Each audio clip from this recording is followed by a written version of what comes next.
How long? Do we have to, where do we accept this report? Please.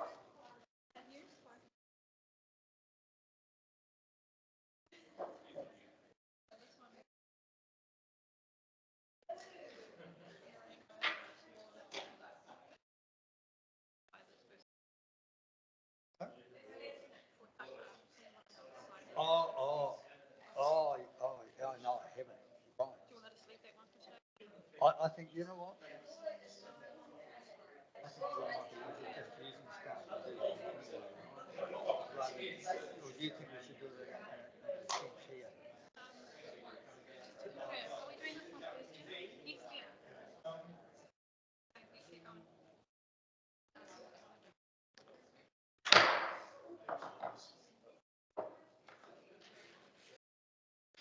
Are we all here? Okay. Declare the meeting open again or back in session.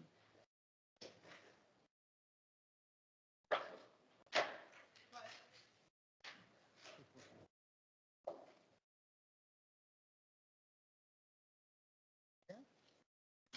We don't need to get a motion. Cool. Kia ora. So, I see.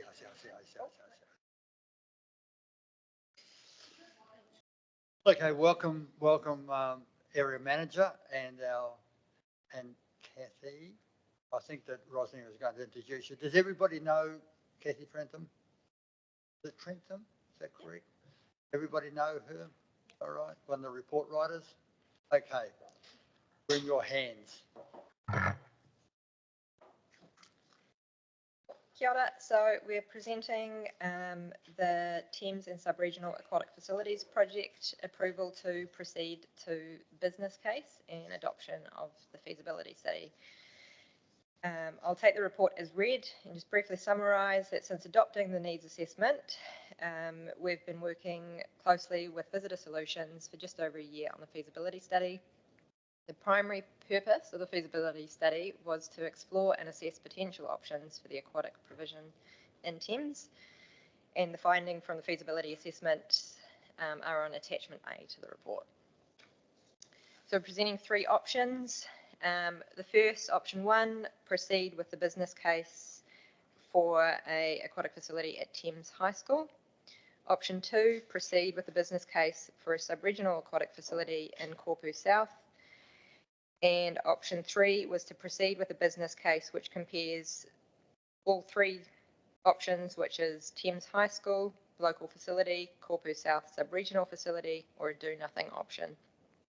Option 3 will be an additional $20,000 from the $30,000 that we already have approved for the business case. Option 1 is our recommended option. Any questions? Thank you. So what I propose to do, as we've taken the report as being read, is that obviously some board members or councillors may have some questions. We propose to go around and do those first before we get to the recommendation. You comfortable with that? So, yes, there's a clarification or a question. Yeah. Would it be possible just to ask a couple of clarifications about the report before we do that? Just right now, you do your clarifications before we go to the recommendation. All right, so you sort out all of the things in the back of your mind that you're worried about or not worried about or ideas. Now's the chance to ask the report writers any questions, right?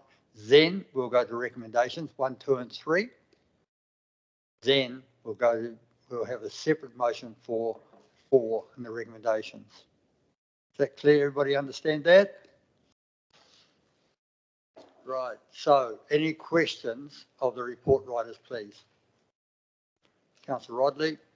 So at the top of page 17 of the agenda, which is just underneath table 2, it says 3 options have been assessed for consideration, which are to proceed to a business case for and there's local aquatic facility, sub-regional, and then it's got local, sub-regional, and do nothing. So I'm just a little bit confused about the and do nothing. Yeah, is it just me or is that confusing? No, so through the chair. So do nothing would be not providing any aquatic facilities. So we would still be reinstating Taibury Park back to passive recreation. Yep. Sorry, I get that. Maybe I didn't ask the question properly. It's just that presumably it's the considerations we've got here are whether we do a business case for a local one, a sub-regional one, both, or do nothing. Yeah, so as in don't do any business case. So just to add what Kathy said. Oh, sorry, no. So it's not do no business case. It would be still a business case considering that doing nothing for aquatic provisions. Right. Yeah, so normally a business case is undertaken on your preferred option, but option 3 provides another option for you to discuss. I just think to clarify that, I think to do nothing is a bit of a misnomer because everything costs something and do nothing will cost something. So we do need a business case to find out what that cost will be. And that cost doesn't necessarily have to be in dollars cents. It could be in social well-being and things like that, a cost in that factor. People unable to use a pool or something like that. We need to know what the consequences are if we don't do Thames High School or we don't do Kopu, then we do nothing, the consequences of doing nothing, right? And there's a cost to that. So, Councillor Rodney, are you comfortable with the response? Yep, I'm okay with that. I do have additional ones, but other people have got their hands up. You turn mine off. Councillor Rebel? Yes. Thank you. You give me that look as if you wish to speak. First of all, thanks for, it was just great to have everything all in the one spot. All the reports, all the detail, it was really good. So thank you very much for that and your work behind it. On the option 1 and option 2, it talks about, in parentheses, I think, noting that this will be compared against other options. Can you just unpack that a little bit for us, please?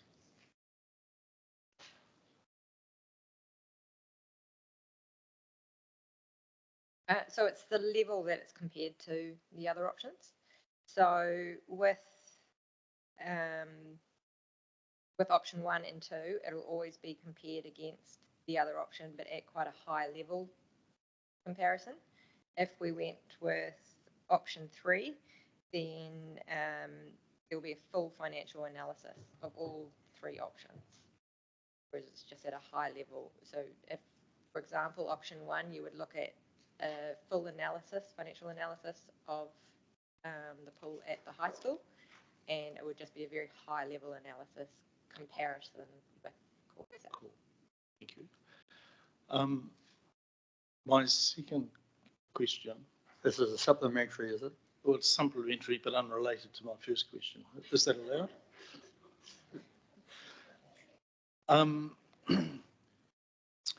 I'm just, when I read through the whole thing, and I was particularly taken by the photos actually of all the other pools in the area, and there were some surprising things in there, that the hydro whatever it is pool at the hospital gets used for 2.5 hours a week, and the rest of the time it's not. And you kind of think, oh, you know, that was just interesting. But also I noticed that some of the other pools, e.g. the Morrinsville pool, as I believe was built in 1940 something or other. The one in Pyro was built in 1950 something or other, and then was refreshed and renovated in 1970 or 1990 or sometime like that. So that, you know, just getting a bit of a, gave me a bit of a background behind other pools. And it caused me to think about, You know, like if we're staring down the barrel, say, of a $40 million investment, is whether we are absolutely committed with the assumptions that the pool has to move. Because if we're talking about 40 million, I would imagine that if you took half of that, you could actually do quite a bit in terms of the existing pool and the existing area. And I have, to this point, have always been just accepted, hey, the pool has to move, without actually having been involved with that process. And I guess my question is that process negotiable, or is that original, that assumption, is that negotiable? And if we were to talk with iwi, is that a immovable, irreducible, or is in fact there some wiggle room, but you know, some other way of tackling it? So the proposal to remove Centennial Pool and transfer land back to Ngati Maru is from some time ago, and that was included in the Thames and Thames Coast Reserves Management Plan, which went through a full public consultation process. We had a representative from Ngati Maru on our steering group, and while I'm talking about the steering group, just want to acknowledge our steering group representatives, which include, as I said, Ngati Maru and the Thames Sport and Education Trust, as well as representatives from HDC and Sport Waikato. So it's really been a big team effort over the time that we've been working through this process. So Ngati Maru does have a representative on the steering group and has been involved in all the conversations, the hard conversations that we've had around the table over the last year and 3 months. And so what you're suggesting is that at a high level, there would need to be some engagement between our leadership and Ngati Maru leadership about that. Yes.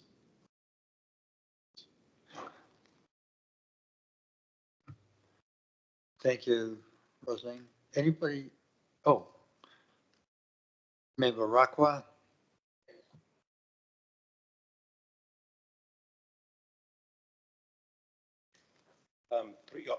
Three options, and the third one I find a little bit confusing.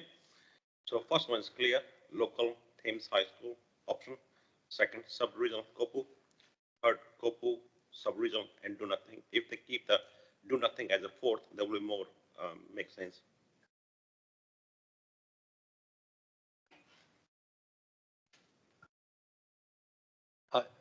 Was that a question or Suggestion. statement? Suggestion. Right. I didn't actually quite hear it. Let's ask the Governor's office if you got it down correctly.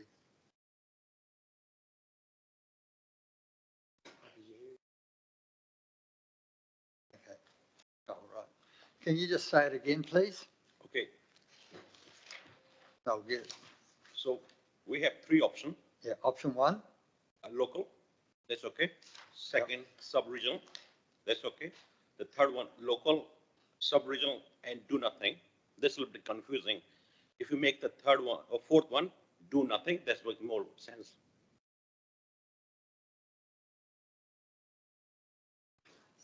Yeah.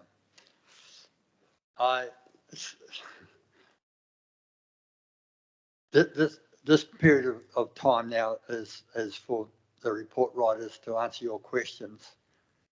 So do you have any comment on Member Rakwa's suggestion? I do. The do nothing option is part of option 3, because if that is something you wish to consider, you don't have all the information about what that is. And so that's why it's part of option 3, so that you can receive some more information about the implications. Thank you. Councillor Sinclair. Actually, the timing is good on this because it sort of flows into what my question is. Because in answer to you, Kashana, it feels like we've already started a process and we've already had conversations with our community through the needs assessment about the idea that we've been told that we need a pool. That is the will of the people is that we need a pool. So we haven't had a conversation with them about stopping it this time. So we need to go through the business case in order to be able to go out and ask people, and this is where my question comes in, about whether we stop the process here. So at the moment, we don't have the information or the mandate to stop dead in our tracks and say, we asked you what you wanted, we did a needs assessment that said that you wanted a pool, but we've decided that we can't do that and we're not going to do one. So we need to follow through this process, which is why I think option 4 is not your proposed option 4 is not viable at this time. Does that help? Nope. Okay. So I'll get on to my question then. So we did talk to our community in the needs assessment. We went out and there was quite an extensive survey that was done. I'm sorry, I can't remember how many people filled in the survey, but I remember you saying at the time that you thought the engagement was quite high. So my question is, because we now have this relationship where we have this conversation with our community about the pool, when do we get the opportunity to talk to them about what it is that we're doing now? I mean, I understand that this is a public meeting, we've got media online, this is not a secret, but I'm just wondering where we get the opinion of people, pool users, the swimming squad. Has that all been taken into consideration through the steering group, or do we still have an opportunity to just sound test this idea? But through the process, there has been engagement with the pool users, and Larissa, our colleague, has been very active in that space, making sure that they're kept up to date. Depending on the option that you select today, the intention is for further engagement with the community. So should the board go with the recommended option 1, which is to proceed with a business case for the Thames High School site, we will engage with the community around their preference for the type of development. So whether it's a fully indoor, which was what came through in the needs assessment because of the changing needs of our population, or whether some elements of that could be outdoor. Thank you. Councillor Rodney, did you indicate you wish to speak? Yes, so one of the disadvantages that's mentioned for a number of those options is that it's not in the Thames Community Plan. I struggle with that being a disadvantage because it's there's allocation for funding for a Thames replacement pool in the long-term plan. So I feel that's, I don't necessarily know that that's a disadvantage because there's a whole lot of things that aren't in the community plan because we wanted to keep it, under 100 pages or whatever. So I'm a little bit uncomfortable seeing that in there as a disadvantage. It almost sort of makes it look like this is something that we've just, thrown together and, hey, let's build a pool, where in fact there's been a huge amount of work and stuff for a good number of years about this. So I'm just uncomfortable with that being a disadvantage. Through the chair, we have provided narrative in a pre-phase report that when the community plan is reviewed, that this is addressed.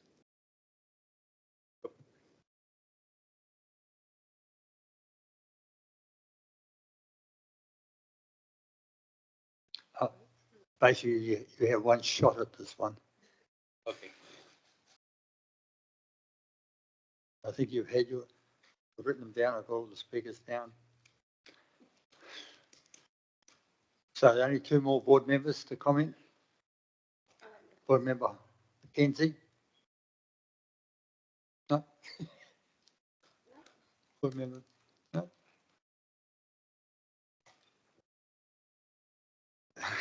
Well, what I was just going to say is I'd be really happy to move option 3. Oh, we've got to go back to the recommendations. Hey, and that thank you for foreshadowing that that motion. That's very good of you to do that. I've just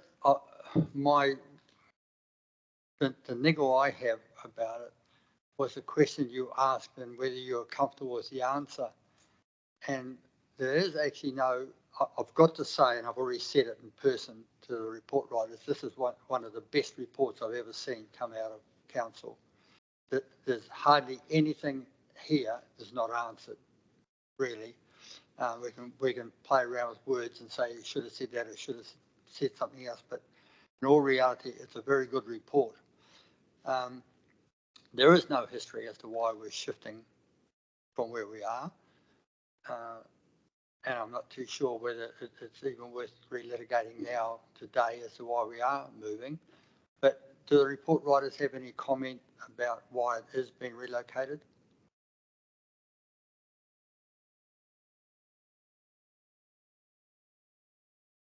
I don't have any other comments further to what I've said already. I mean, it's a high-level agreement between the previous council and Ngāti Maru, and our strategic reserve management document reflects the intention to relocate or to transfer the land back to Ngāti Maru. And so this is the steps we're taking are in preparation for that to occur.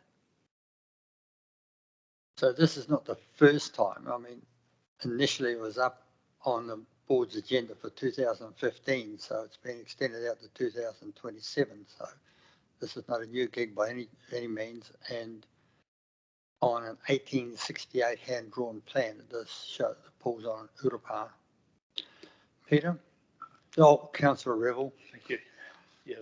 So what I was going to say was, in moving option 3, I would be wanting to request, because all the hard work that has been done in the last 18 months or whatever it is based on that assumption, which is quite historic. And is there, and I'm not saying that it's not a valid thing, but it is, as we know, it was a decision that was made some years ago, and whether with the current leadership in Ngāti Maru, in current leadership in council, whether that decision that was made all those years ago is actually still the prevailing decision upon which all this hard work has been being done. Because at the end of the day, and if it is fantastic, great. I'm absolutely all for supporting the direction and wishes and desires of a local iwi. But if there's been a change, I think it would be good to canvass that, or it would be good to canvass it to see if there is a change for whatever reason in where Ngāti Maru are at with that, and where our current council is at with that. So I just think that would be prudent, rather than getting down the track and finding where, that actually there could be a different approach that we could take, which might relate to the existing pool.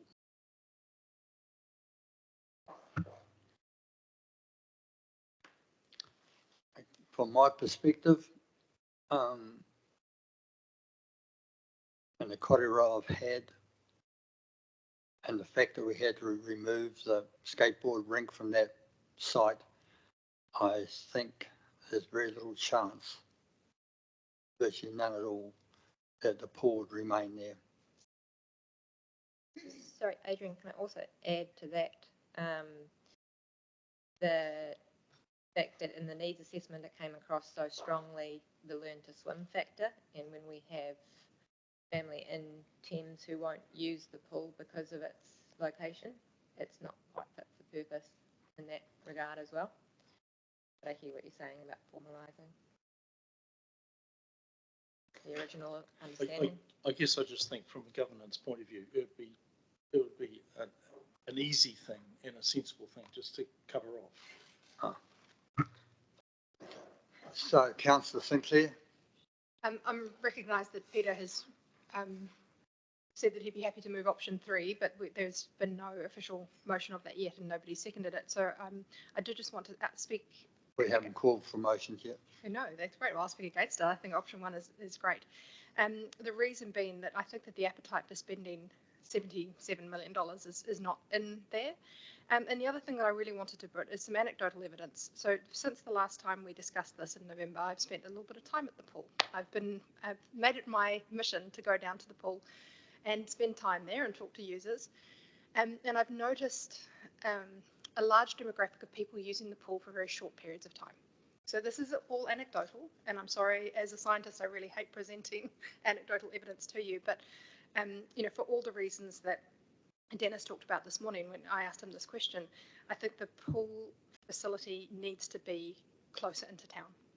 And so I cannot support option 2 or option 3, because thinking about the community, thinking about the users that I've spoken to, thinking about the logistics of getting people to and from, the mobility issues, the learn to swim issues, the fact that there is no public transport out to the proposed site in Kopu, I think it would be, I don't think it would be a prudent thing to put a really important facility that's going to serve our community away from our community.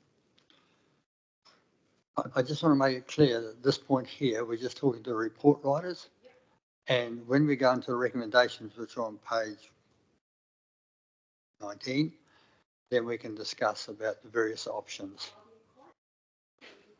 And I do enjoy listening to your dulcet tones.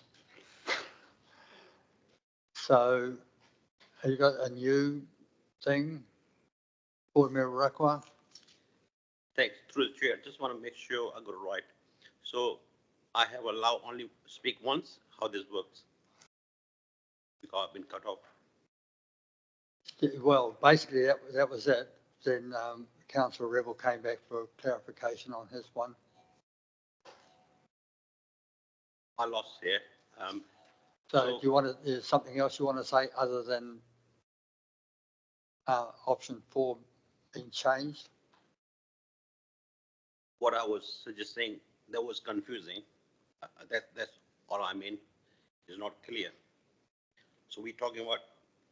Can I go through? Again? Well, if you're talking about the options, yeah, we'll discuss those when they're moved. No, I'm not going to move. I just want to make sure we got that right. That's all. Okay, we'll ask your report writers. Okay. So I want to try to make it more simple. The business case for local Thames High School swimming pool, and second one business case for sub-regional, and third one is business case for local and sub-regional and do nothing. It's not making sense if we have that first one local, then sub-regional, and local sub-regional, that's together goes well. Third one will be fourth one. That's how I was struggling to understand. So through the chair, so the do nothing option is not actually to, so all we're asking to move is to adopt the feasibility study and progress with a business case. And so the 3 different options for business cases are the local pool. With that, we will look at an in-depth study of a local pool with high-level comparisons against a sub-regional and against doing nothing. So providing no new aquatic facility. The option 2 will do the same, but looking at sub-regional really in-depth, and the others at a high-level comparison financially. Option 3, the do nothing, will be looked at just as in-depth as doing a local option, as doing a sub-regional option, and removing the pool, setting it back into passive recreation, but not providing a new pool. So the do nothing is really not providing aquatic facilities in Thames. It is another way to look at it than do nothing. If we have option 3, we do the business case for local plus the sub-regional together. That will be more open, more door. We have compare apple to apple what we could going to do the future of the Thames pool. So That's not my concern. The business case for the both, same time. That's how I was struggling to. So normally, if you think about the Kopu project, there was one business case, one site. That was the preferred site. The business case was on the preferred site, the preferred option. For this, what is presented is the preferred option, which is option 1, Thames High School, and then another option, which is a sub-regional option, and then a third option, which gives in-depth analysis. And it's not usual to do a business case on 3 options in depth, but that's an option that you can consider today. Yeah, Councillor Rodley.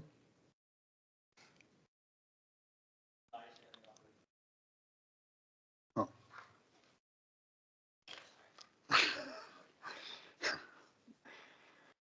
Okay, has anybody got any further questions of the report writers, please? You're all comfortable before we move into the recommendation? Okay.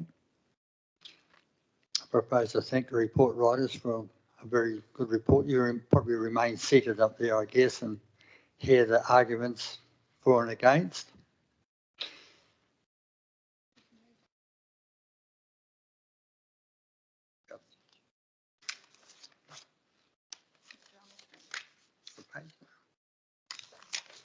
Here we are. Okay, on page 13 of the agenda, you'll see the recommendations. Oh, and on the screen as well.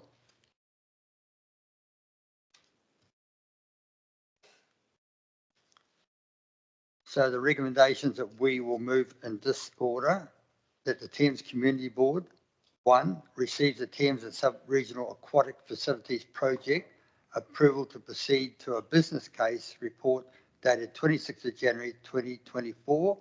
2, adopt the Thames and Sub-Regional Aquatic Provisions Feasibility Study, which is attachment A, and adopt the Thames, Coromandel and Hauraki District Sub-Regional Aquatic Location Assessment, attachment B. Do we have a mover for that? That's moved by Member Mackenzie. Do we have a second, please? Seconded by Deputy Chair Johnson. Is any discussion on those 3 recommendations? There being none, I propose to put that motion. All in favour, please say aye. Those against? So I declare that carried. Right, so now it is 4 of the recommendation.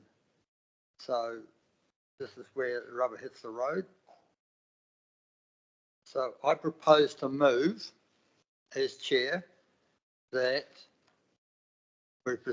we approve option 3 and proceed with a business case for a preferred option of a local aquatic facility, which at Thames High School, which include which will include Thames High School local facility, 2, Kopu South Sub-Regional facility, and 3, do nothing. This would include capital cost, whole of life cost, a funding plan, financial analysis, and a risk assessment at additional cost of $20,000 to be funded from TUGRA, and a report back to the Thames Community Board next meeting on June the 5th, 2024. I have a seconder, which is Deputy Chair Johnson. Now, I propose to speak to this part of the motion. So when you are speaking, if you can indicate whether you're speaking for or against option 3. So are you going to tell me you can't do it by June 24?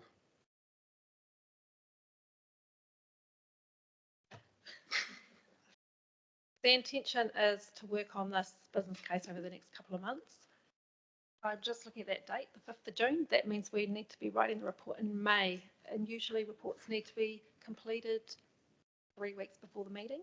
And so it might be a little bit tight. I think we would get the report written by June, but it may not be presented in June.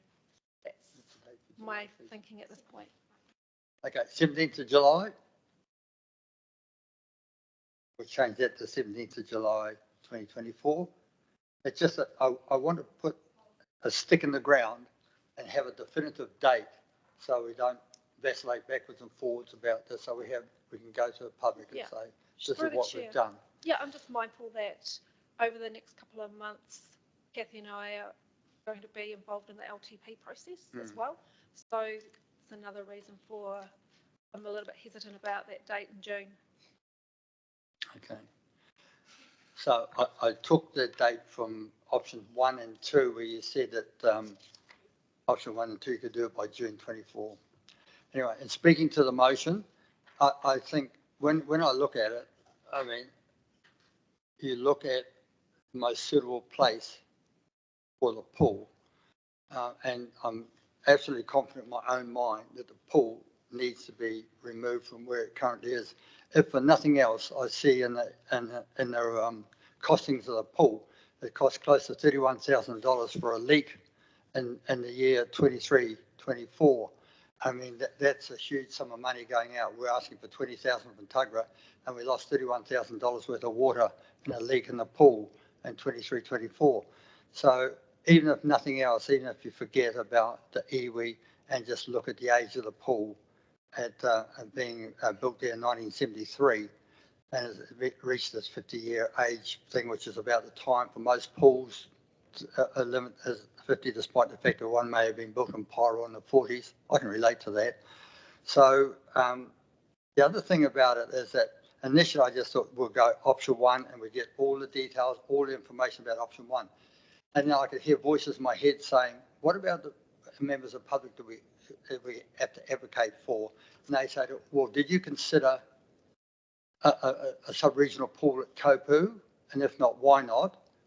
And then the others who say to us, did you consider that we may not be able to afford this? And this may be just a step too far at $39.5 million in the LTP.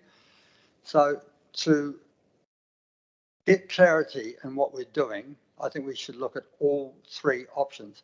I am concerned about the wording, do nothing. That's not quite true, because we can actually, if they go through and we find out it just financially we just can't do it. End of story. Though I do note that in this document that they talk about TCDC funding, but I guess if you talk to councillors from the Eastern Seaboard, they will say that hell might freeze over before that they would support a pool in Thames. But if you go back to the situation of do nothing, there's no such thing as actually do nothing, because everything has a cost. And the cost in this fact that if people are unable to use a pool, we talk about aerobics or swimming teams or things like that, they need some place to recreate and have pools. So it's important that we know what this is going to cost us going forward. So that the do nothing will mean that we would probably park the development of the pool until we got guidance from the Thames Community District Council about the absolute funding. Now, I understand there'll be funding reports within your report about how it could be funded, and I've seen various options and names of various companies. And when Vista Solutions spoke to us about that, they also said words like, well, money is tied out in the marketplace now, or one particular company, Brian Perry Limited, probably not, probably think. The numbers came right down. So if you're talking at a $39, $40 million pool and no cost increases, you know, are we going to get $40 million from out there in gifting? No. Are we going to have to pay for some of it ourselves? Probably. Is the Thames Community District Council going to help us fund it? I don't know. So until we get those 3 reports back, one for Thames, one for Kopu South, and one about probably parking the pool rather than doing nothing, would be a better terminology. And that's why I'm fully supporting option 3 on that basis. So we've got every single cost to do a pool replacement in front of us so we can make a decision. We'd be derelict in our duties as elected members if we didn't look at every single cost involved in the pools. 2 pool sites and 1 a do nothing option. We'd be derelict in our duties if we did not look at all those costings. Because somebody's going to come back and say to us, But did you think about not building a pool? Did you think about COVID? Did you think about Thames?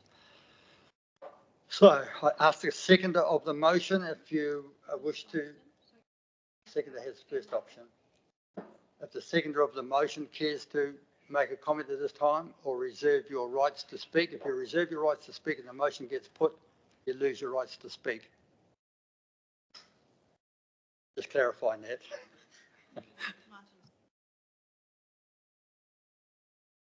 I don't wish to speak at this time, thank you, Mr. Chair. That's your option as a seconder. Yeah. Okay. So I just want to check for clarification to make sure I understand. So if, or not if, when option 4 gets voted on, if it is not, if it's voted down, if the majority of us don't support that option, then we still get to vote on options 1 or 2 according to the existing one. I just wanted to make sure Absolutely. everyone understood Absolutely. that. And if I'm mansplaining, I apologise. That's the rules of debate. That's in standing orders. This one now. Hold on. Sorry, point of clarification, is it? So one comment in regard to option 3, we would need to extend the recommendation to include, so at the end where it says noting this will be compared against other options, comma, at an additional cost of $20,000 to be funded from Thames Urban General. I swear to God, I read that out. So recommendation 5 there is recommending to council to use that additional $20,000 from TAPRA. Thank you.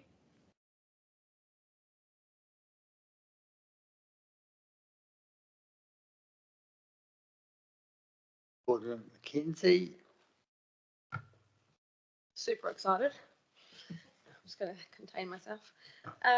So I definitely vote pro, yay, yes, aye, whatever words need to be said, for option 3. Going back to when we first discussed, do we look into a sub-regional pool? I was massively pro that too, because I'm a firm believer on leaving no stone unturned. It's very important that we have all the answers and have all the information for everyone to make decisions. So option 3, with having all the business cases on Thames High School, Kopu South, and do nothing or park it, that I just think that's going to be the best outcome for us to know everything and for the community to also know everything when it eventually goes out to the community and they do surveys and things like that. So ideally I would love it to just be Kopu South, but option 3 is definitely the one I want to go with. Thank you, Board Member McKenzie. Board Member Raikwa. Sorry, they've been written down. Okay. I have already spoken to this, so I won't No, do that again. But I do want to just talk about the timeline, because we didn't, we talked about in that resolution 4, you've got a date there. Now, I just wanted to check that that was okay with you, or whether you wanted to have a different like end of September, or so that we've got flexibility. Okay. Yep. And the other thing I'd like to note, last meeting when we talked about the meeting schedule for the year, I have already indicated that I'm not available on that day. I'm a single parent with a single child. That's my child's birthday. He sacrifices a lot. I'm not sacrificing his birthday to come to a meeting. I'm really sorry, but I have to draw a line somewhere. So I'm not going to be at the 17th of July meeting. Oh, we can come and celebrate the birthday at your place. Oh. Councillor Revel, you wish to speak? Oh, Kishan, sorry. Through the chair, thanks. Yeah, I support option 3. It's pretty exciting. That's a different case. If we can afford it or not, there's a different way to find the money. Either we go Thames or Kopu, either way. Thank you. Okay. All right. I would I'd just like to understand how my request for the original decision to be ratified, I suppose, gets taken into account.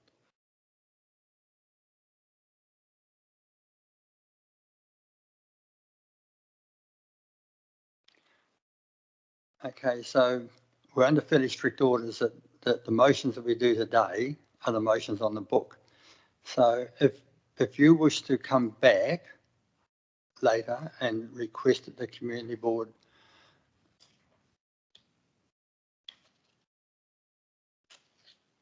confirms that what the council, district council has informed us, that the pool was to be shifted out by 2027. And I'll just read this, excuse me for one moment, because when it comes from the governance officer, it's got some weight, right?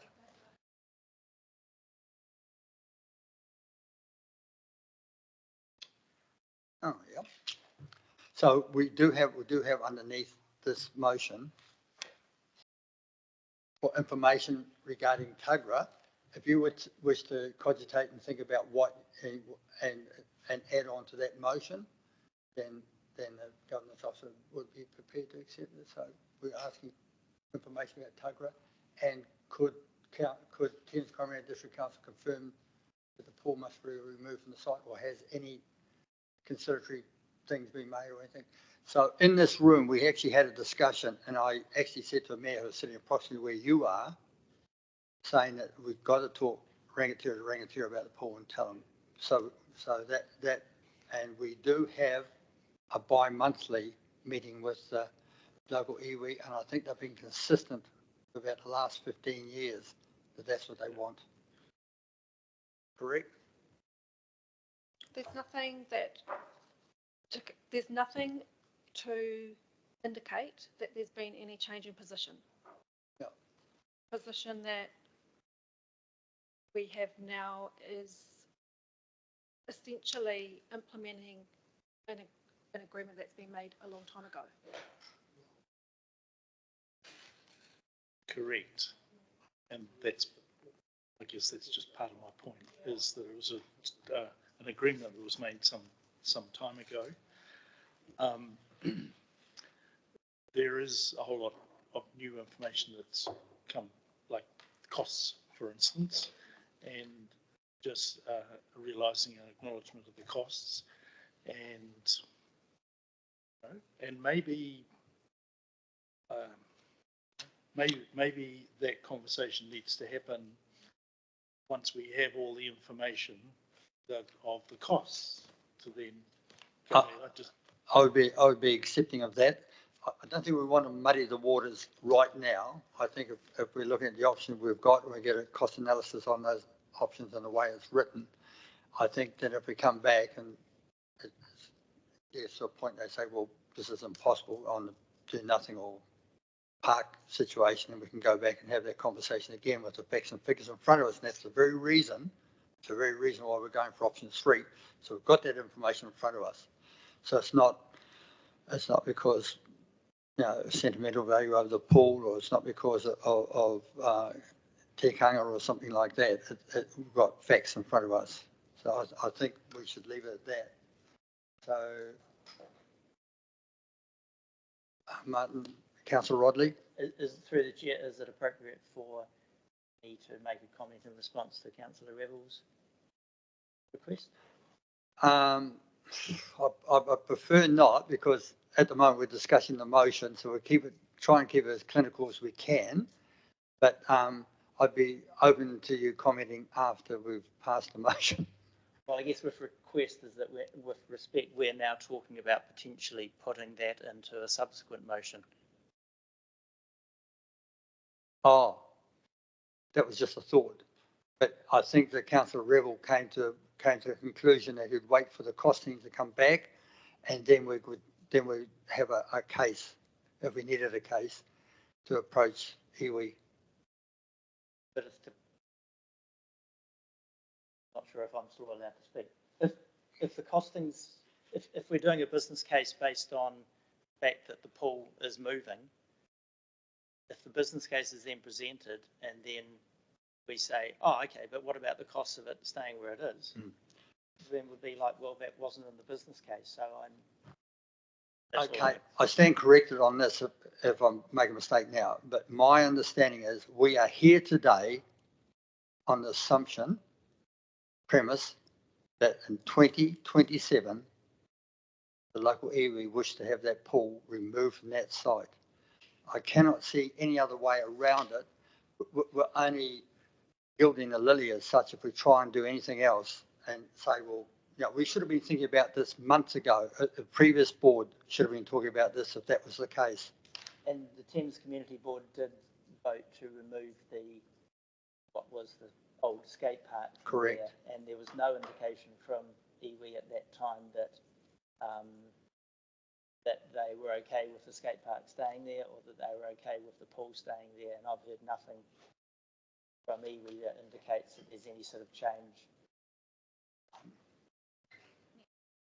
Okay, we have, Deputy Chair Johnson. I'd just like to confirm my support for and your thinking behind this, putting forward the motion, and also Member Mackenzie's thinking on it as well. It makes sense to me that we get all the information that we can. Now, this is a bit unusual because we've actually got staff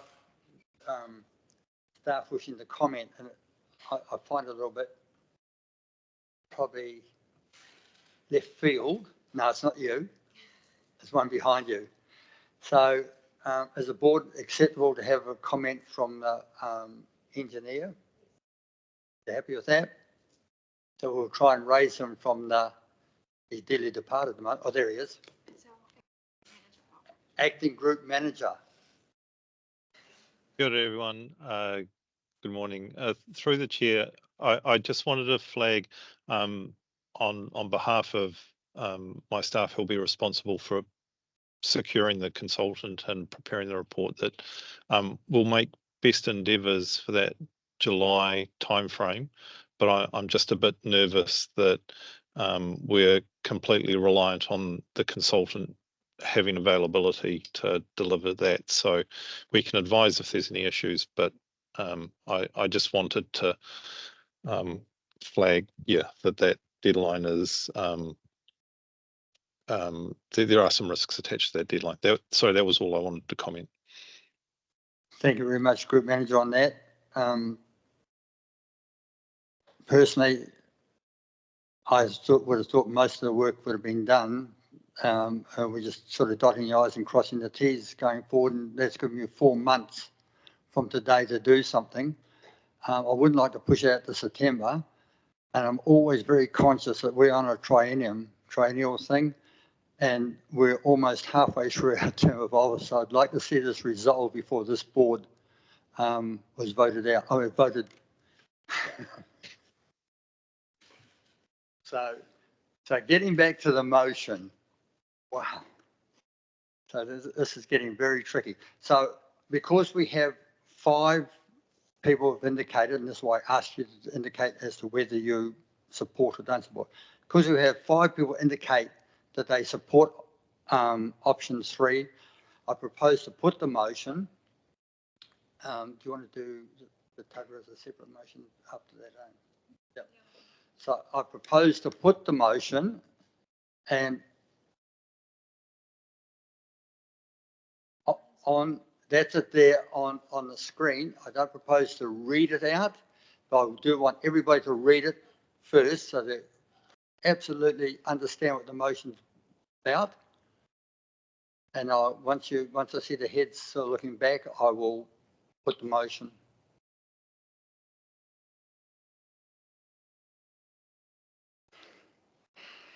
Thank you. Thank you, Councillor Roddy. My sugar levels are dropping. Right, you all right? Everybody comfortable? Okay, I propose to put motion 4 that we adopt option 3. Okay. Approve.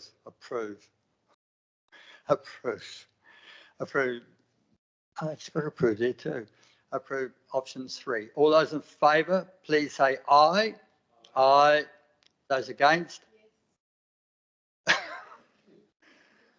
So, do you wish your vote to be recorded? Okay. Beg your pardon? You haven't called if anyone's abstaining. Any abstaining? Yes. Right. Do you want that recorded, Martin? Yes, please. Oh, sorry. Right. So I declare the motion carried. Wow, better be a good lunch. So the last part is about the Tuggerah account where we're getting the money from, and that is motion number 5. So we have to recommend, moved by Deputy Chair Johnson. Do we have a seconder, please? Board Member Rakwa. Yes. So through the chair, is recommendation 5 covered under the previous recommendation? That does state $20,000 is to be funded from Tuggerah, so I'm just, The resolution does need to stand alone. does it? Okay, thank Yeah. you. Otherwise, it's too wordy and too long. So this is a big question because in every single motion put forward by the previous board, they had to ask the Thames Community District Council to approve the money being withdrawn from Tuggerah. So we're just, rather than having it come back and say, you didn't ask us and you didn't recommend to us to take the $20,000 out, I thought even if it's superfluous, we'll put it up. Okay. Any discussion on that? All those in, We might get 40,000. no, we don't subsidise your holidays, Councillor Revel. The subsequent years. So all those in favour of motion 5, read it from here. Recommendation 5. All those in favour, please say aye. Those against, declared carried. Yeah. No. Yeah. I'm very pleased to just saving our money in that Tuggerah account. Can I request that you make a note of asking for abstentions, please? This is the second Oh, time yeah, you have. you can. You normally say you're going to abstain from voting, but I can ask for it. Okay. I would like to So abstain you from voting. usually and be say I noted, wish to please. abstain in this vote. We call for votes. That's in my standing orders anyway. What's the bottom one, please? Rosalind, can you read it out to me, please? Requests staff report back to a subsequent meeting regarding the size of the leased properties and their rent review dates that contribute to the Thames Urban General Purpose Reserve account. Okay, I'll move that. Do we have a second? A second by Deputy Chair Johnson. So basically that is there because we take money out of the Tuggerah account and we're under pressure to have money removed from the Tuggerah account for other projects. And I just, and some of us feel that we should know a little bit more about the Tuggerah account and just when the review dates are and what size of the properties, because some of the rent mounts are quite high, and it's important that we as a board, this used to be called the Thames, this used to be called the endowment fund, and these are endowment farms that we, the Thames Community Board, had bequested to us. So I think it behoves us to have a good understanding of what's in that Tuggerah account and how it operates. So I've got a mover, and I think I had a seconder. Yes, I moved it. Seconder's there. So do we have any further additional comments regarding it, or I propose to put the motion? If anybody wants to abstain, please tell me now.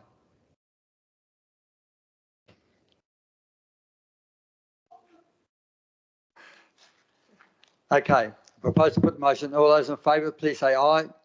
Those against, declared carried. We'll look it up later. We'll look it up later, Councillor Rodley.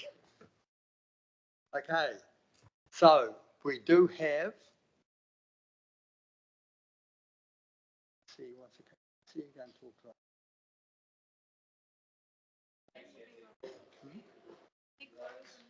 Oh, thank you to the report writers for a fantastic report, and I hope there's the answers that you wanted. Probably not. You want to do the long-term plan while you're up there? Yeah, we'll do it now, thanks. Yeah, do it from here, yeah. So 3.1 is a long-term plan update, and the area manager is going to do that for us. It's on page 273. It's almost like a council agenda, isn't it? So item 3.1, the 2024 to 34 draft long-term plan update. The purpose of this report is to provide an update on the timeline for the draft long-term plan. The timeline is in the report there, noting that the consultation period on the draft is scheduled for the 8th of March to the 8th of April.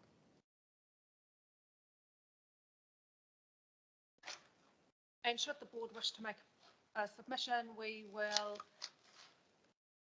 be discussing that at a briefing in March. Thank you. Any questions? Somebody care to move the Thames Community Board received the 2024-2034 draft long-term plan update report dated 23rd of January 2024? Moved. Moved by Councillor Sinclair, seconded by Board Member Mackenzie. Any discussion? There be none. Opposed to put the motion. All those in favour, please say aye. Those against, declared carried.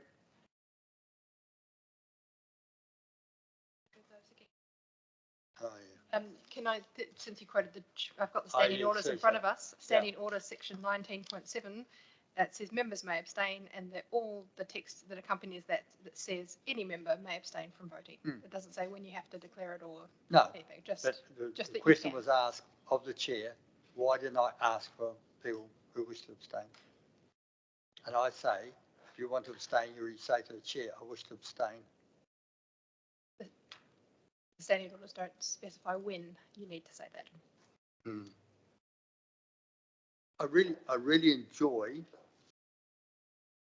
when we follow the thing. I think it's fantastic. I love the nitty gritty of meetings. So we're going to move to CAPEX report. Yep. Item 3.2, and we have the group manager, acting group manager online. So if you go to your CAPEX report, in the past, Glenn, we normally just go down line by line just so we don't miss anything. So if you can just bear with us as we cruise down through the CAPEX report and you wish to comment. Is that my understanding that you wish to do? Questions? Yeah, I'm more than happy to follow your lead. There's I've picked out the key projects to drill into that I thought might be of interest, but I'm still getting my feet under the desk, so there may well be some questions that I have to come back to the board on. Okay, so board members, we start off and we're on page, this is attachment A.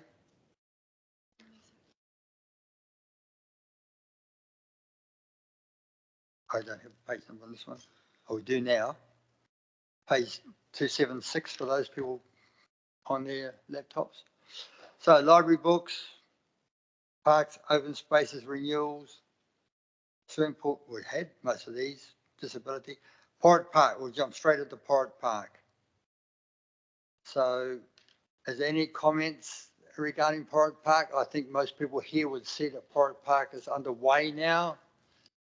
Maybe the Porritt Park chair might like to just comment. Met with the consultant who's project managing it this morning, and she is happy to report that it is progressing really well. Obviously, it's early days. It's been a week and a bit. She made a point of pointing out the work that All Garden Works are doing, being led by Paul Green, and her comment was he is making an outstanding contribution to the project, to the delivery of the project, and that was very good to hear. Pleased with the fine weather we've been having, and yeah, it just generally is happy about the way things are tracking to this point. There is a question about the funding which is not yet confirmed for, so just talking about the playground here, the funding that's not yet confirmed for the half court. So that is still a work in progress, and but we're keen to make progress on the half court, especially while the digger is in situ. So at this stage, there's no red flags regarding the project. Thank you, Councillor Rebel. Of course, we've got street furniture, footpaths, street light renewals. Oh, sorry. Councillor. Yes, so Rodriguez. it's just about Pirate Park. So yes, I saw the big truck turn up the other day and drop off a whole lot of gear. I'm just a little concerned, and a couple of people have said to me, oh, how come the council's closed the toilets there? Is that because of the playground? The toilets have been closed because of vandalism to the latches, but that's really not clear. The signs on the doors just say, sorry for the inconvenience, the toilets are closed. And so there is beginning to be a perception out there that they're closed because the playground is being updated, replaced. So I believe that's probably our contractor that has put those sorry for the inconvenience signs up. So I know, I'm aware this is an operational issue, but it's something that people are bringing to my attention. The second point is that at least one other elected member remembers talk of alternative playgrounds being mentioned on the signs at Pirate Park, and then currently not. So I didn't know if that was also something. It's again another operational matter, but I seem to remember we talked briefly about, hey, this is closed, but there's playgrounds here, here, and here, and maybe even talking to the schools to see if schools are happy for their playgrounds to be used. So that's the only comments I have. Oh, okay. The Governor's office is going to put this on the action schedule.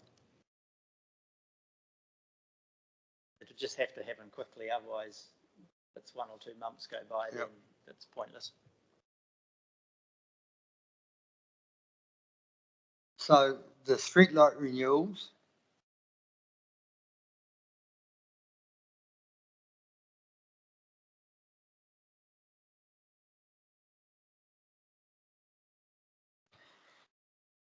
There's another comment about streetlights elsewhere, isn't there? So we ignore that comment, I think.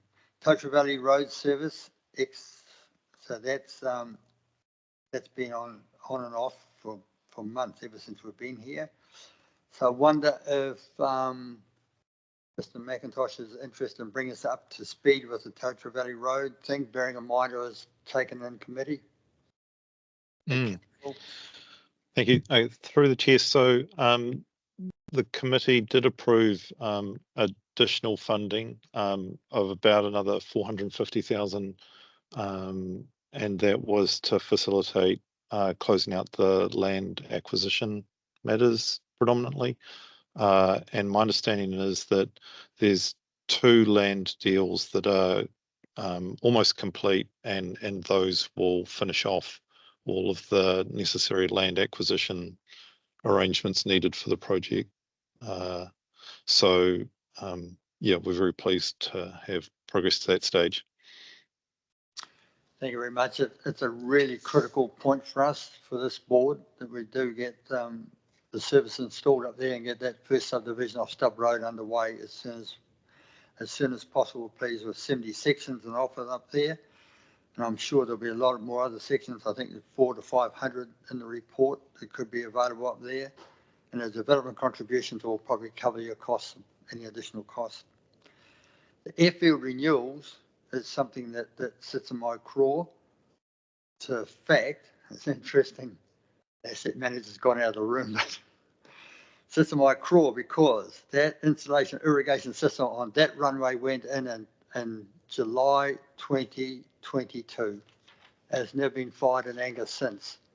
And the board doesn't have that sort of money, the $187,000 to put into something which is not going to be utilised. And I'm just wondering if there's any way that irrigation system could be made functional.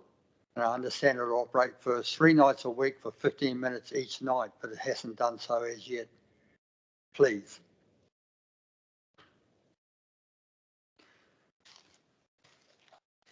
Noted. Yes. My understanding is that like, with the pressure tests completed, it is functional at the moment. And we'll come back to you on whether or not it's permanently operational now. Thank you. Appreciate that. And probably get rid of the birds off the runway if that starts water coming out.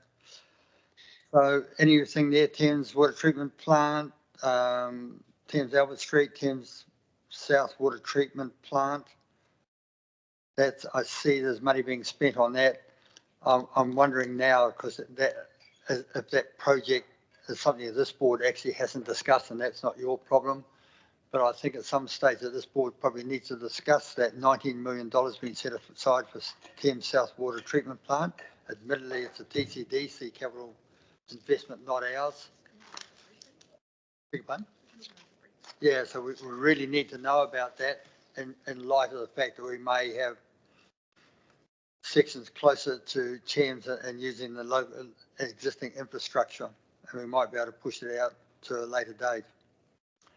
Thames Some Regional Aquatic Facility. Oh, sorry.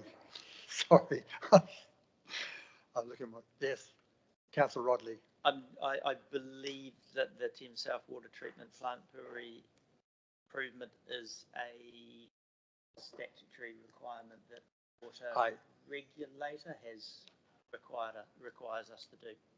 I don't imagine there's much in the way of regulation. I understand that it's the size of the development and the cost. It's half the price of a swimming pool. So aquatic centre we did. Anybody got 10 spacious rounds?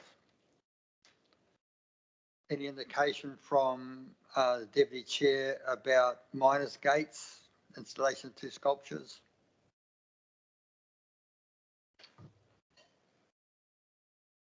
So just go back to the Thames and Surround Spatial Plan, just giving a quick update. That was referred to a lot in a meeting that we had yesterday, which was the, someone help me out here, Thames Protection and Resilience Working Group, looking at actions from the Shoreline Management Plan. So the spatial plan was mentioned a number of times in that. So I really just wanted to make people aware that we are already using the fact that we've got that spatial plan to reinforce other items of work. Miners gates. Thank you. The Thames Public Art Trust informs me that they've received $1,000 towards the sort of $20,000 they need to actually install that from Reed Brothers, and they have funding applications in now for the balance of the funds that they need to actually install that work, and it's ongoing. Thank you. So the next one, Shoreline Management Plan, is that not what you're referring to, Councillor Rodley? Rather than the spatial plan? Well, the management plan referred to the spatial plan. So I understand there's a governance group been established for that? Yes, that's correct. The establishment of the Thames Protection and Resilience Governance Group has happened, and we had our first meeting yesterday. Oh, it was yesterday, was it? It was yesterday, and all 3 of the Thames councillors were representative. And relevant to that, the Deputy Chair, Rob Johnson, is part of the project team, it's project governance group. Does that make sense? Is the Deputy Chair aware of that? No, technical group here, yeah. So that's the one run by Amon. Did we get an individual outside the board? We've delegated that back to the project team to find, because as of yesterday, there wasn't anybody confirmed except for Rob. But Okay. our next meeting is sometime next month, and Karen has sent us an email this morning floating some dates with us, and we expect that other person to be appointed before then. Excellent. Okay. Member Rakwa?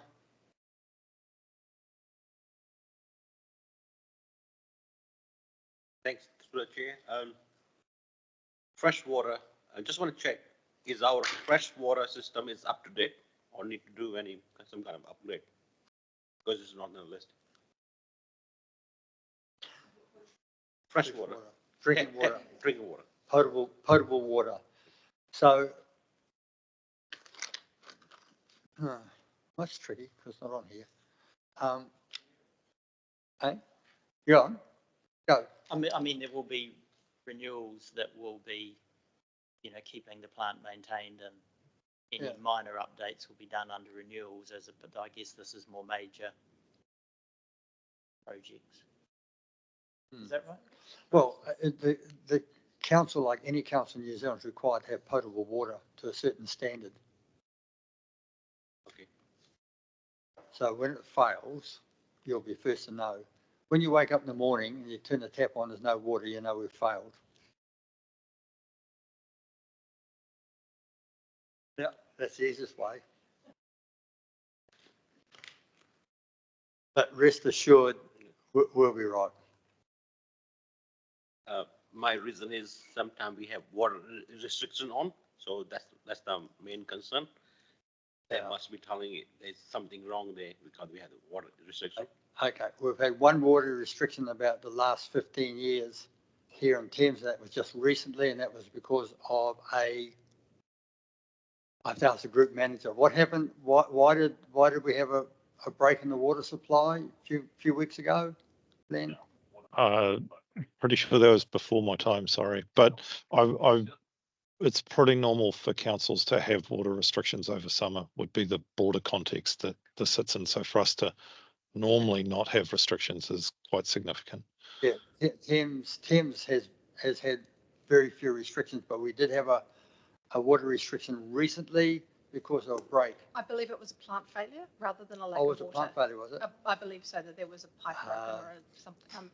I'm sorry to be sketchy on the details, but it wasn't a lack of water. It was that's what I'm saying. Yeah.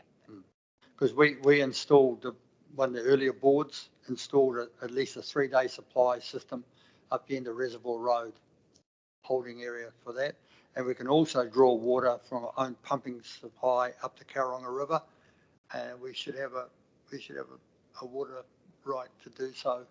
So we're probably highly unlikely to have water restrictions here, especially now the abattoir is no longer operating.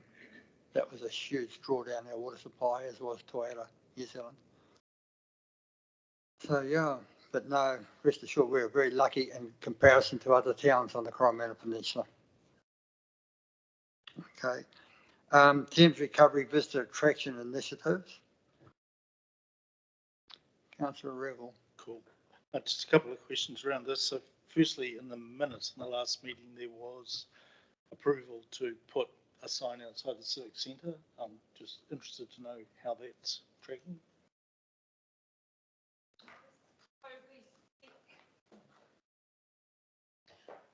So following the resolution, the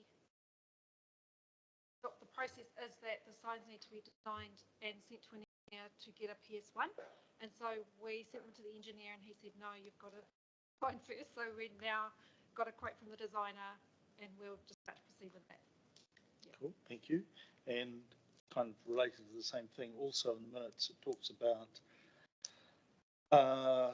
we spent $7,000 on social media. We approved $7,000 on social media. That's correct. That was a resolution on the 29th of November. Yeah. And so a report was sent to you with the updates in terms of the number of followers. Did you receive that? Yep. Does the group, are they happy with the outcome. The steering group? Yep. Yes, I think there's quite surprise about what happened, and the reach map was downloaded, the stats are in the report. It's good feedback, Okay, the steering cool. group. Thank you.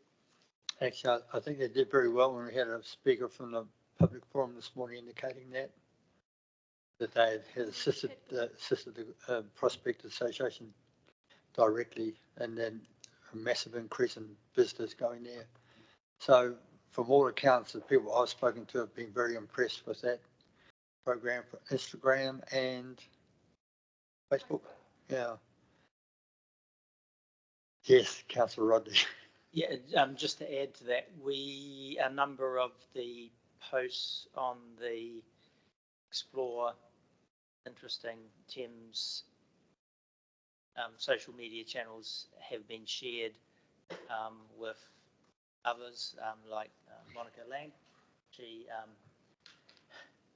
She commented that maybe it was a little bit too successful because a post was shared there about Hoffman's Pool, and then the following weekend you couldn't find a park or find a single square metre of water at Hoffman's Pool that wasn't already taken up. But I'm always much happy that we're too popular rather than, I mean, potentially at this time of year there'll always be people there at the weekend, but I think it's great that it's being shared by others, and yeah, we happy that the maps are out, and we seem to really be getting some traction on it.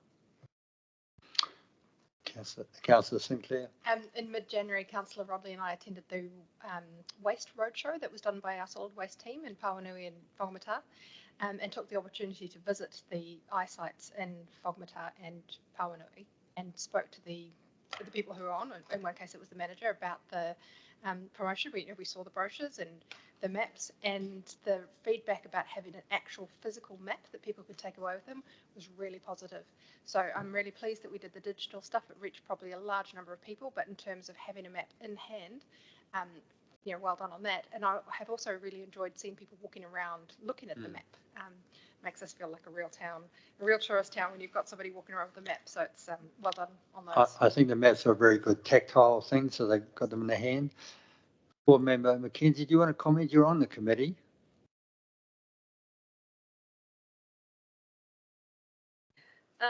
No, we had the recent meeting and where we discussed numbers and traction, and yeah, we were all, just like Rose said, all happy with how much followers they had and how many clicks they had, and then go on to that sort of technical stuff. So I mean, it's, and in the very small space time too that we're comparing it with, I think what has happened is just really, really good, and I think it's only going to grow from here. So doing well.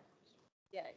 So through the chair, I just want to give a plug for anyone online or anyone who listens to this recording to please go to the Facebook page, Explore Thames, and click on follow, and you can also like the posts as well. To date, there have been over 35 posts, and so the content has been varied, everything from shops, interesting people, to markets and interesting sculptures. So a real variety of posts coming online. Okay. I just got the message. Just with that very last item, the Tauranga Valley proposed trail. Yep. It has a comment. It's now listed in the LTP that's subject to public consultation. But it didn't make the. Currently, it's not currently above the line to be funded through the LTP, no. But anybody wanting to make submission on it is welcome to do so during that process. Yeah, and to be fair, pretty much every cycling project didn't make the line, and our new coalition government has pretty much said we don't want cycling in ways. So it's hugely disappointing considering that the major. But you have an opportunity to make a submission on the regional land transport project, $811 million. So that closes on the 4th of March. And so we're saying that? They close on the 4th of March. So you could put in a submission, and in there you've got cycle and walkways in there for discussion. And I think also we have the opportunity as a community board to make a submission to the LTP, which we should absolutely. Absolutely. Well, that also behoves other people like Greg Hampton and Ed L to do the same. Okay, so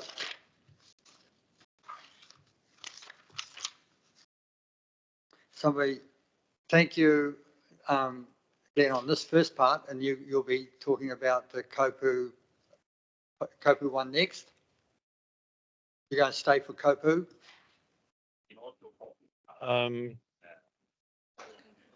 So we're just going to. Yeah. So Kopu's part of the same, just attachment B of the same report. Yep. All right. Project summary report on Kopu Marine Precinct. Have to move that we receive the report? No, it's if you read the Thames Community Board received CAPEX report with program other information update report dated 1st of February, and it's got attachments. I took that as attachments being included in that So report. it's the same. Sorry. I hope so. Otherwise I have to go to standing orders again. Right, because we're running really short on time. We're going to have about a 3.5 minute lunch break, if you're lucky. So we'll ask Mr. McIntosh to comment on it. I see it's 75% complete. Mm-hmm. So the floor is Sorry, yes. So the project is running well. We've had an indicated time frame for one of the main contractors requesting practical completion, which so that's the marine structures, expecting that around mid-March. So that's a really significant milestone for us to hit with the project. And we are in the process of confirming a cost to complete for sort of that revised financials around the run to home base on the project. So once that's in hand, we'll have a better handle on the WRC funding and what our pinch points are there. But right now the project's looking really healthy. Thank you very much. Excellent. Any questions of Mr. McIntosh, please? There being none. Normally they have 20 or 30 minutes of questions about Kopu. Oh, sorry, Councillor Rodley. Yeah. Thanks, Glenn. Down the bottom we've got the cost there.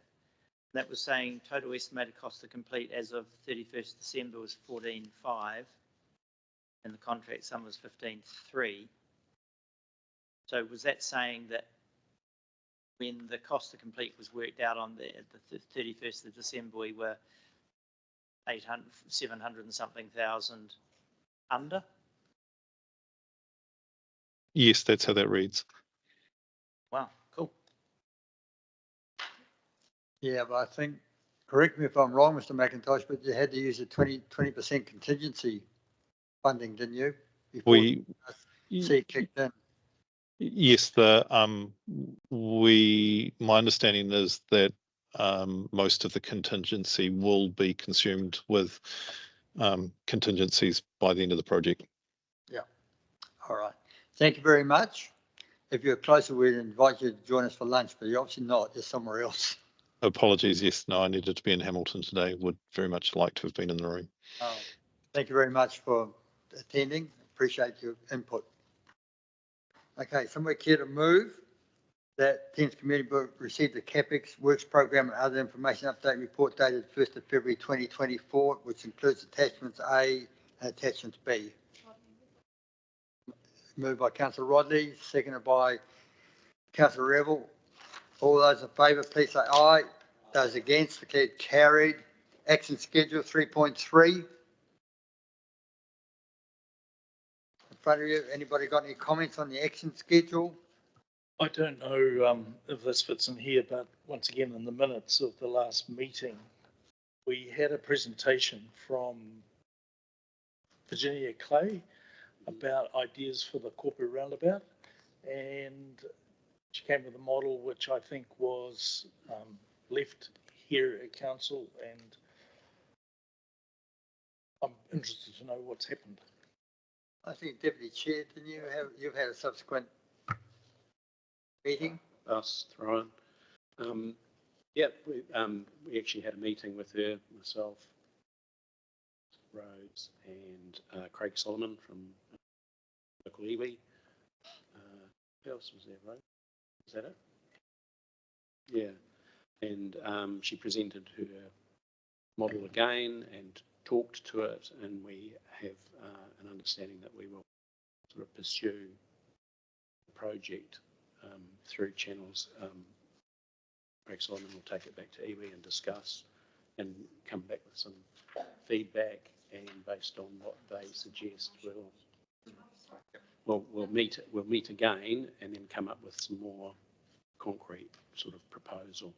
The thinking is that when you go to NZTA now with a project, you're better off, rather than having one, to have a range, so that and that's what we will aim for. But it is in hand. Yeah. Okay. That's really good to hear. Thank you. I have finished. Just very quickly on the action schedule, it's interesting to see 2.1 Thames Community Board CAPEX work program that the Pond Street lighting upgrade is being prioritised with newer poles with the flag track system. So the new poles coming in will have provision for flag tracks on them. So therefore they'll be up to fit for purpose. That's quite good. I just think that maybe we should have a discussion there with regards to the number of poles that require flag tracks. So he doesn't do the whole lot of poles. So there maybe somebody should talk to the roading manager and say there's only 26 flag tracks required to be put on, one which has gone missing, AWOL. Yes, Councillor Rose. Just a question with that. So is there actually any, have we been given adequate information about the fact that the poles that have the flag tracks on there aren't suitable anymore? Because looking at the flag tracks specifications and looking at various studies that have been done on them, there's been, of all the flag track systems put in Australia and New Zealand, there's been no failures of poles because of the additional loading. And I'm just concerned that we're being told that these poles aren't suitable. I'll ask the Deputy Chair to answer, because he has gone into this gone down the track of excuse me, gone down the way of trying to find out about flag tracks and pole things. One of the things they talk about here, of course, is I think a certain number of poles have got corrosion, which flag tracks wouldn't want to know about. But Deputy Chair, do you got any opinions about? Because you did some work on it. Yeah, well, the supplier of the flag track system don't have specific numbers, but they have done wind tunnel tests and various. There is a report, but it doesn't give specific loadings because the flag sizes vary somewhat, and so do the wind conditions in a specific area. So I think the roading manager is concerned because there are clearly going to be additional loads imposed on the street light by wind. It's not about weight or anything. I don't think it's about wind. So combined with, I think I just read recently that there's some concern that there's quite a bit of rust in the existing street lights, and therefore, and I think that was his concern at the beginning, that some of the part that's in the ground of the existing street lamps has lost possibly 30% of its thickness, and therefore it's, more prone. The manufacturer of a street light will build in a safety margin for them, but I mean, I think the question is just whether that safety margin is big enough to carry extra loading. I guess I'm just concerned that they're not then going to be told as a board oh, because you've got the flag track system, this is going to require 20-something poles to be replaced at the cost of $500,000. No, Well, I don't know. I No, can't speak on that behalf of won't the local happen. manager or anything. that won't happen. They actually put a minor modification on on the poles. So the poles will come at a cost, and there will be additional minor modification on the pole. And I think it's just 2 little lugs either side of the flag tracks.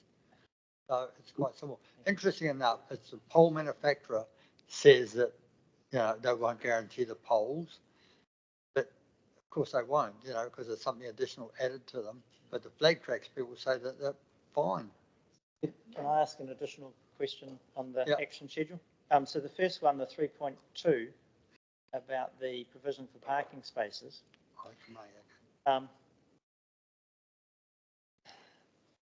So this was raised by Councillor Sinclair, I believe, but then it says in there that the group requesting the change have been asked to submit a request for service, but that hasn't been received as yet.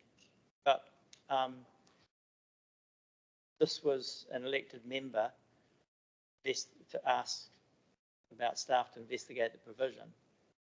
And so I'm just confused as to why it's, the group, the person who asked Councillor Sinclair about it, it's up to them to ask. Well, I'm kind of like, well, we're elected members and we've asked stuff, so isn't that enough?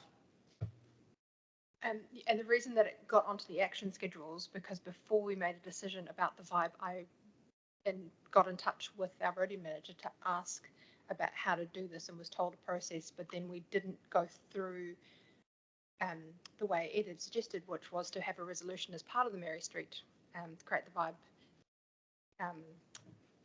resolution to remove it, because I'm confused about the process is essentially what it is, but I'm really happy to go back to them and ask them to receive a request. But I do find it mildly frustrating that, yes, the group has already spoken to myself and the mayor about this, and then the process is all, we rather than being able to receive it ourselves, we then have to go back to them. So, I mean, I'm happy to keep working to get this happening, because it is something that has come to our attention.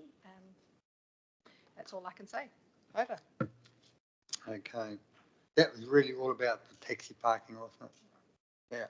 And the taxi proprietor doesn't want to relocate from BNZ. No, the request has come from Women's Refuge, who would like the taxi to be relocated so that they've got a loading zone, because they don't have any off-street parking. Yeah, but the taxi operator doesn't want to go to Mary Street. He wants to remain where he is. But with respect, they're our parks. Taxi operator doesn't get to decide where to staff, council.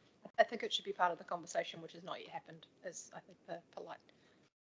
Just a note regarding your comments, Councillor Rodley, saying we'll have a scheduled briefing on the Pond Street upgrade project, flag poles, Grahamstown, on the 8th of May.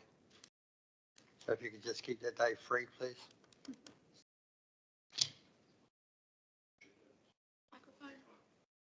Excuse me, should the title for 3.2 be changed then? Just to taxis or something? Through the chair, that's reflecting the item that action was recorded under. Yeah. That's why we keep that there. So when we need to refer back to previous minutes, we can see where the action was discussed. Thank you. Okay. Excellent. Somebody, any further comments? Somebody care to move that the Thames Community Board receive the action schedule report dated 1st of February 2023, please? Attachments action schedule. Moved by Councillor Rodley, second by Board Member Mackenzie.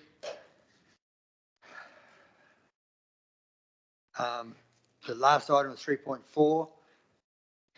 I'll take that as read. Thames Community Board received the Chairperson Report dated the 1st of February 2024. I'll move that. Do we have a seconder, please? Second by Councillor Revel. Any comments? There being none, I propose to put the motion. Has anybody read it? Yes. Oh, that's right.